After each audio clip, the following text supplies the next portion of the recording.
Салам достор, биздин каналга жазылыңыздар. Башкалар көрсөтпөгөндү биз көрсөтөбүз. Сурайсыз?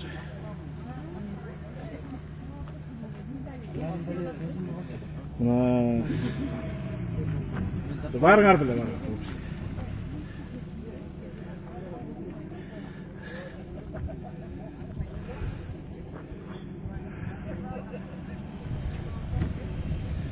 Ушундай уран казылып аткан жер, эми ушундай жер.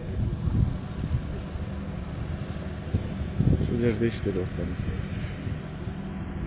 Şu боюнча келген.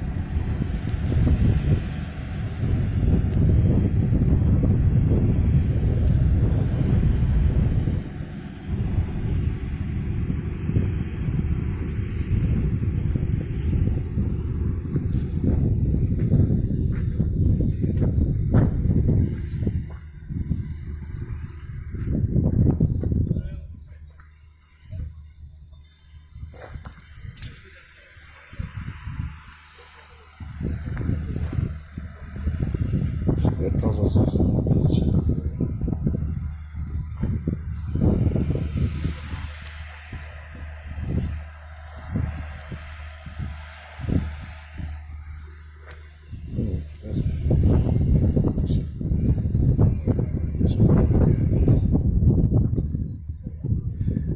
Байке.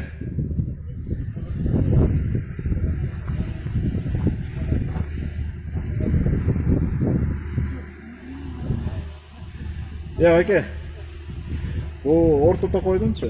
Элинде ак өлөңдүктө, көк мойнокто оттук караша. Siz kimsiz birinciden bizi kapattı. Ruhsat soradınız mı? Ottукта. Siz soradınız mı? Ottукта. Көп элдер мал багып калышпайбы? Жылкы менен азыр. Баарысы оокат кылып атпайбыз өрүктөр менен. Туура. Ушунда примерно маалыматыңыз барбы? Элдерде канча сельское хозяйствосунда поголовье немелер бар? Эсептеш керек да.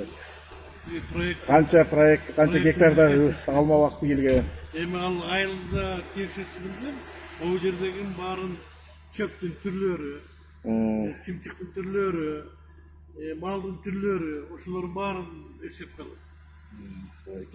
Проект атайын каралат.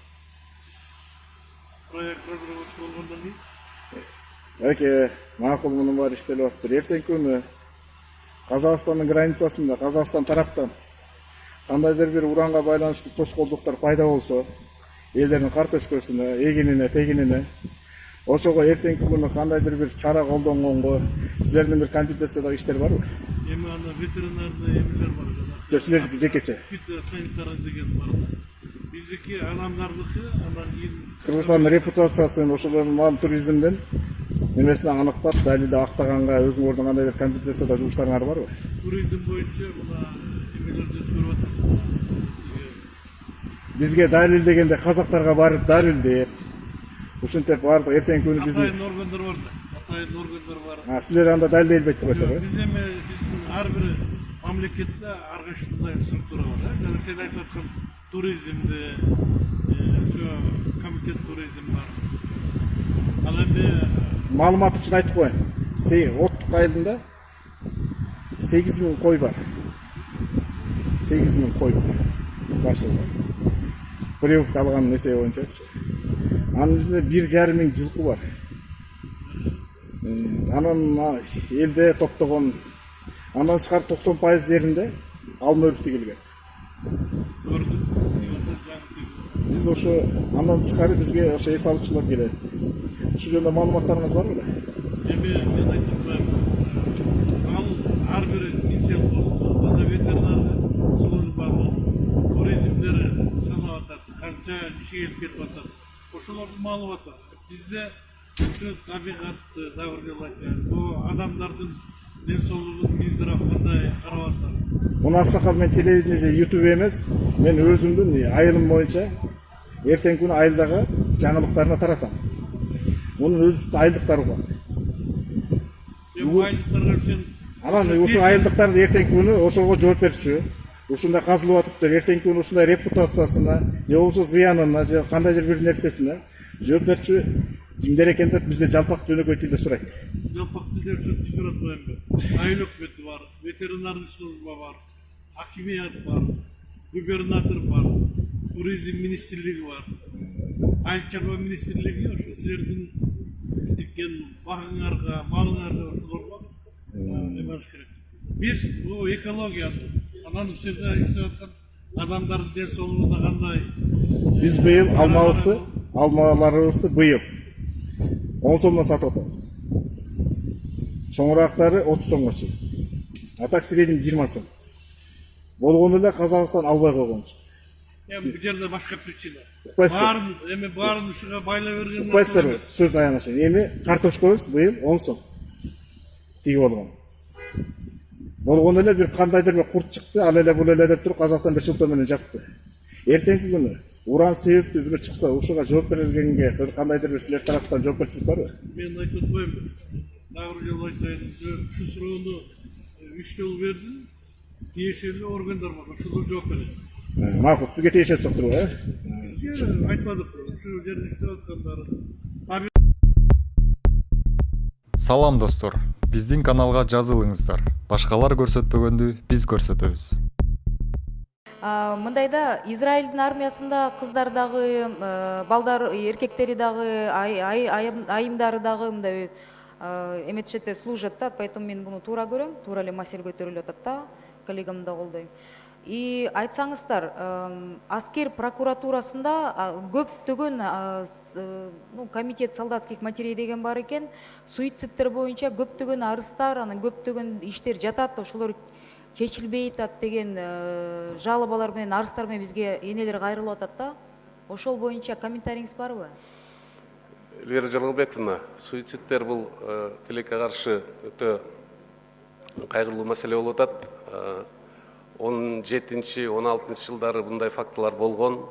Мисалы 18 жылда мындай бир дафа катталган эмес, бирок буга чейинки ошол суицид болобу жана башка иштер кароо боюнча биз тараптан, куралдуу күчтөрү тараптан, коргоо иштери боюнча комитети, генералдык штаб өзүнүн иликтөө иштерин, өзүнүн предварительный расследованияларын бардык материалдарды сөзсүз түрдө аскердик прокуратура өткөрүлүп берет.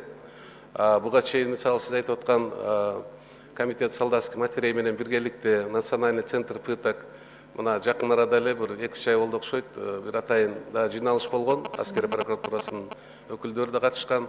Ошол жерде да бул маселенин баары көтөрүлгөн. Бул жерде биздин компетенция эмес экен, аскер прокуратурасы карап бериш керек да.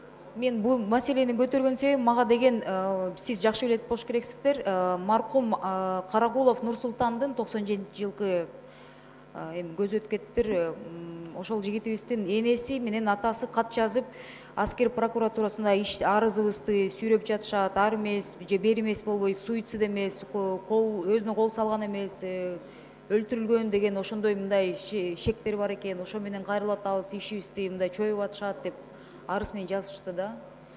Ошону силер көзөмөлгө алып, мындай аягына чейин чыгарганы же бүтүрүп бербейсиздерби? Канча 2015 жылдан бери 4 жылдан бери ата энеси куурап же ар эмес же бери эмес переписка болуп жака бияка сүйрөлүп жүрүштүр да.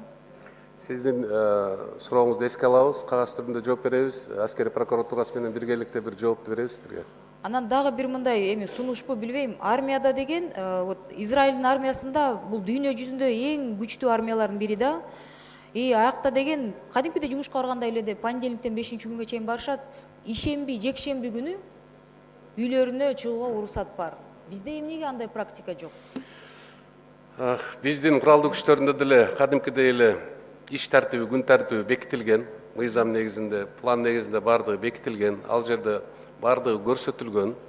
Бирок ошону менен бирге биздин өзүбүздүн жакшы билесиздер, устав боюнча аскер кызматчылардын мөөнөтү чектелген эмес. Эгерде күчүрмөн даярдыкка байланыштуу, мобилизациялык даярдыкка даярдоого байланыштуу жана башка наряд, караул кызматтарында суббота, базар эч кандай эме каралбайт. Эгерде кызматкер өзүнүн көрсөтүлгөн күн тартибинде көрсөтүлгөн графигинде өзүнүн кызматын аткара алып атса, ал сөзсүз түрдө аягына чыгарып кызматын анан кийин кетиш керек. Эми аскердик кызматты бирок биз мына орган башкаруу органдарында, штабтарда аял кызматкерлери суббота, базар күндөрү иштешпейт. Биз аларга мүмкүнчүлүк беребиз. Мен аял айымдарга, аскер кызматкерлерине. Анткени алардын да өздөрүнүн үй бүлөлүк шарттары бар. Аны түшүнүккө алабыз дейм. Жок, ошол мүмкүн суицид эми жаш балдар барып алып, эми мурда деген Совет Союзунда кичине мындай жестче болчу да, дисциплиначы. Бүгүнкү күндө мына бул менен постоянно күрөшүү болуп атат, түшүнүктүү иштер болуп атат. Аскер прокуратурасы тарабынан да келип өздөрүнүн түшүндүрүү иштерин өткөзүшөт. Бизди мына ошол эле башка неправительственный организацияларга келип өздөрүнүн иштерин өткөрүшөт. Бүт эмелердин баарын түзүп беребиз. Мына мисалы мурдага караганда аскер бөлүктөрдө өзүңүздөрдө эле маалымат бар, шарт тарабдан жогорку деңгээлде көтөрүлгөн азыр. Камсыздоо маселеси дагы, вещевой, продовольственный бардык жагынан. Мурдага караганда. Мына айлык маянасында контрактниктерге биз 30%га көбөйттүк. Мына быйыл эле болду, былтыр болду. Анда 18 жылда суицидтер жок деп атасыздар. 18 жылы биздин маалымат боюнча бир да факт катталган эмес, суицид боюнча. Хорошо, рахмат.